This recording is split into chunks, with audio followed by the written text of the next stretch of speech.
আপনি কখনো নিজেকে সাধারণ ভাববেন না, কারণ আপনি অসাধারণ। আপনি কখনো নিজেকে অভাবী ভাববেন না। অভাবী কারা হয় বলুন তো? যাদের ভাবের অভাব। ঠাকুর শ্রী রামকৃষ্ণ পরমহংসদেব তাই তো বলেছেন, ভাবের ঘরে চুরি করো না।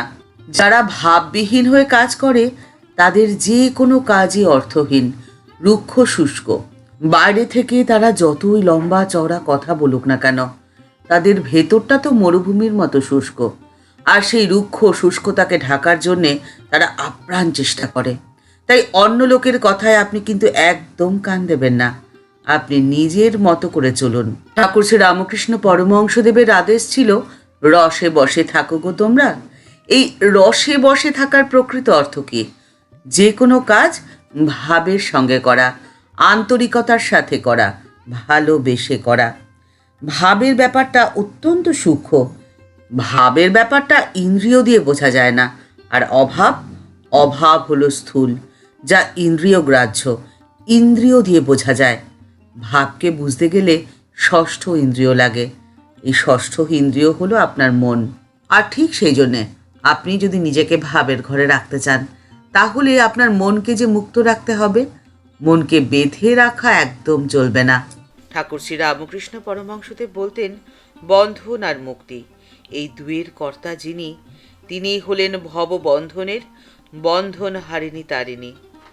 তার মায়াতেই সংসারী জীব কামিনী কাঞ্চনা হয় বদ্ধ, আর তার দয়া হলেই তারা হয় মুক্ত।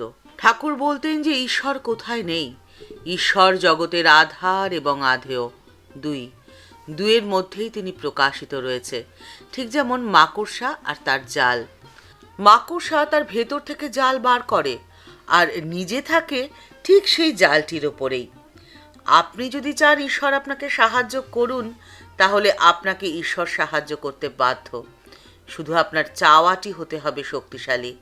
আপনার চাওয়ার মধ্যে এমন শক্তি থাকবে যে ঈশ্বর আপনাকে সাহায্য না করে থাকতেই পারবেন না। আপনি বাঁচুন বাঁচার মতো করে। আর এই বাঁচার মতো করে বাঁচতে গেলে আপনাকে যে অনেক কিছু করতে হবে এমনটা কিন্তু কখনো নয়। একটি কথা সবসময় মনে রাখবেন, কিছু করার থেকে হওয়া অনেক বেশি গুরুত্বপূর্ণ, অনেক মাহাত্ম্য তার। আপনার হয়তো আর্থিক বা শারীরিক সক্ষমতা এতটাও নেই যে আপনি অনেকের উপকার করতে পারছেন, কিন্তু আপনি সৎভাবে জীবনযাপন করে যাচ্ছেন। এই একটি কাজই কিন্তু যথেষ্ট আপনার উন্নত জীবনযাপনের জন্যে। আপনার সৎ জীবনযাপনের জন্যে কিছু মানুষ হয়তো আপনার পাশ থেকে সরে যাবে, কিন্তু যারা আপনার কাছে আসবে তারা আপনাকে ভালোবেসেই আসবে, কারণ আপনার উপস্থিতি তাদেরকে আনন্দে রাখে। আপনার উপস্থিতিতেই তাদের অন্তর পবিত্র হয়ে ওঠে। আপনার কাছে আসলে তারা এমন কিছু পায় যার টানে, যার আকর্ষণে তারা বারবার আপনার কাছে ছুটে আসে। অর্থাৎ আপনি নীরবে সকলের অলক্ষ্যে কল্যাণ করে চলেছেন অনেকের, আর যার ফলে তার ফলও হয় দীর্ঘস্থায়ী, কিন্তু আপনি সেটা বুঝতেও পারছেন না। ঠাকুর শ্রী রামকৃষ্ণ পরমহংসদেব যেমন বলেন, সমুদ্রের জল দূর থেকে দেখো নীল রং দেখায়, কিন্তু কাছে গিয়ে দেখো জলের কোনো রং নেই। আপনি কাছ থেকে হয়তো বুঝতেই পারছেন না যে আপনি অলক্ষ্যে নীরবে কী কাজ করে চলেছেন, কিন্তু আপনি যে কাজটি করছেন তার ফল অনেক দূর পর্যন্ত প্রসারিত।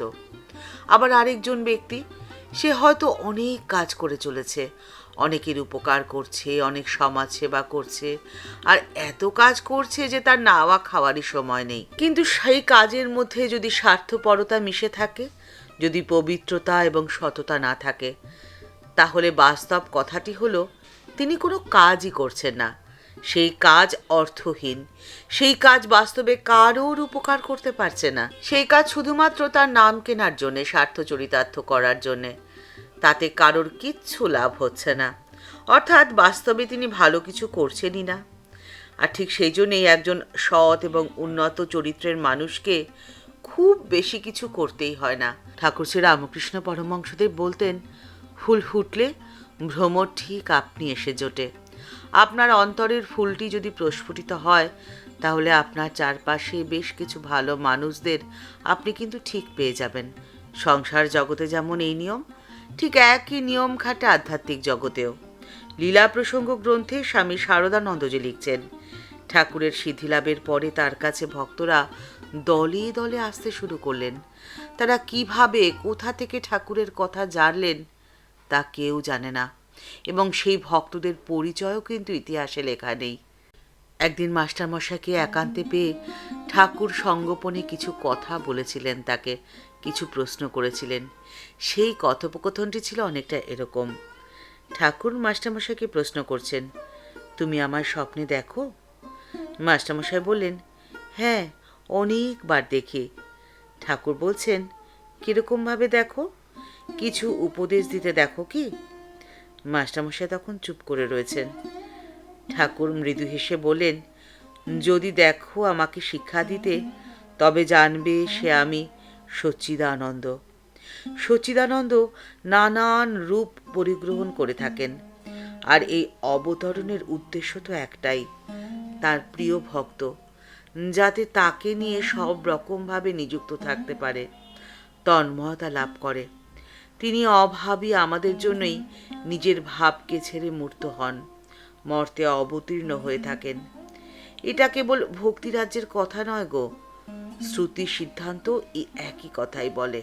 অর্থাৎ যে ভক্ত তাকে সত্যি সত্যি পছন্দ করে, ঠাকুরের ভাবে নিজেকে ভাবিত করতে চান, ঠাকুর তাকে ঠিক সাহায্য করবেন। ঠাকুরের তখন খুব অসুখ। একদিন স্বামীজি ঠাকুরের পাশে বসে বসে মনে মনে ভাবছেন, এই এত কষ্টের মাঝে ঠাকুর যদি বলেন যে তিনি অবতার, তবে আমি বিশ্বাস করি যে তিনি অবতার। ঠাকুর যে অন্তর্যামী, নরেনের মনের কথা চোখের নিমিষে তিনি বুঝে গেছিলেন। নরেনের দিকে মুখ ফিরে বললেন, কিরে, এখনো এত সন্দেহ মনের মধ্যে? যে রাম, যে কৃষ্ণ, ইদানিং সেই রাম ও কৃষ্ণ রূপে ভক্তের জন্য অবতীর্ণ হয়েছে রে। ঠাকুর মা ও স্বামীজির চরণে আভূমিলুণ্ঠিত প্রণাম জানিয়ে আজকের পর্ব এখানেই শেষ হলো। দেখা হচ্ছে পরের পর্বে। আজকের পর্বের উপস্থাপনা ভালো লেগে থাকলে লাইক বাটনটি প্রেস করে দেওয়ার অনুরোধ রইল। আপনাদের করা একটি লাইক আমাদের পরবর্তী ভিডিও বানাতে অনেকটা অনুপ্রাণিত করে।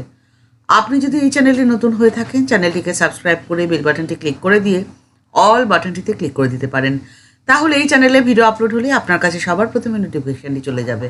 আর আপনাদের মূল্যবান মতামত যদি কমেন্টস বক্সের মধ্যে জানান, তাহলে আমাদের ভালো লাগবে। দেখা হচ্ছে পরের পর্বে। নমস্কার।